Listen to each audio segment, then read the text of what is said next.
पश्चिम बंगालच्या बांकुडा या जिल्ह्यात करिशुंडा परिसरातून एक धक्कादायक घटना समोर आली आहे। सरकारी शाळेच्या दुरावस्थेचा मुद्दा उपस्थित करणाऱ्या सीजेपी कार्यकर्त्याच्या कुटुंबावर हल्ला झाल्याचा आरोप आहे आणि या हल्ल्यात गंभीर जखमी झालेल्या त्या कार्यकर्त्याच्या वडिलांचा उपचारादरम्यानच मृत्यू झालाय। आता या प्रकरणी पोलिसांनी तब्बल 8 जणांना अटक केलेली आहे। या प्रकरणी नेमकं काय घडलेत बघूयात या व्हिडिओमध्ये। नमस्कार, मी शिवानी आणि आपण पाहताय नवराष्ट्र। या घटनेतल्या तरुणाचं नाव आहे शेख अब्दुल हाफिज, वय वर्ष 25। हा तरुण कॉकरोच जनता पार्टी म्हणजेच सीजेपीशी संबंधित आहे। सीजेपी कडून सध्या स्कूल ठीक करो ही मोहीम जी आहे ती राबवली जाते। सरकारी शाळांची अवस्था, पायाभूत सुविधा आणि विद्यार्थ्यांना मिळणाऱ्या सुविधांचा आढावा घेणं हा या मोहिमेचा उद्देश असल्याचं सांगितलं जातंय। 13 ऑगस्टला अब्दुल हाफिज त्याच्या गावातल्या सरकारी शाळेत गेला होता।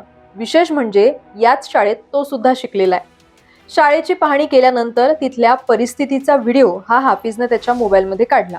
त्यानंतर खरी परिस्थिती चिघळल्याचा आरोप केला जातोय। सीजेपीच्या म्हणण्यानुसार शाळेची पाहणी करून घरी परतल्यानंतर काही सशस्त्र व्यक्ती हाफिजच्या घरात घुसलेत।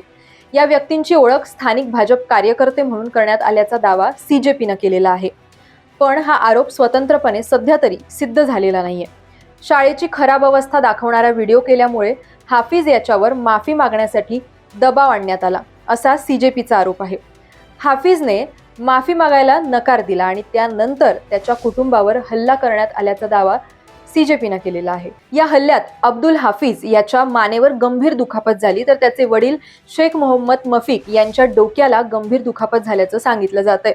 त्यांच्या डोक्यावर जड वस्तूने प्रहार केल्याचा आरोप आहे आणि त्यामुळे दोघांनाही उपचारासाठी रुग्णालयात दाखल करण्यात आलं होतं, पण उपचार सुरू असतानाच मफिक यांचा मृत्यू झाला।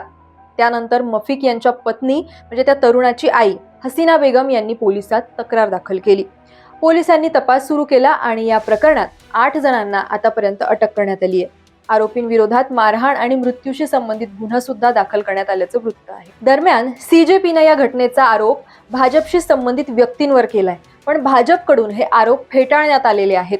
बंगालचे मुख्यमंत्री सुवेंदू अधिकारी यांनी या घटनेशी भाजपचा कोणताही संबंध नसल्याचं स्पष्ट केलं आहे। त्यामुळे आता या प्रकरणाच्या तपासातून हल्ल्यामागचं नेमकं कारण काय होतं, आरोपी कोण कोण होते आणि या घटनेमागे राजकीय कारण होतं का, हे सुद्धा स्पष्ट होणार आहे। पण सरकारी शाळेच्या दुरावस्थेचा मुद्दा उपस्थित केल्यानंतर घडल्याचा आरोप असलेल्या या घटनेमुळे स्कूल ठीक करो मोहिमेवर सुद्धा प्रश्न उपस्थित करण्यात आलेले आहेत।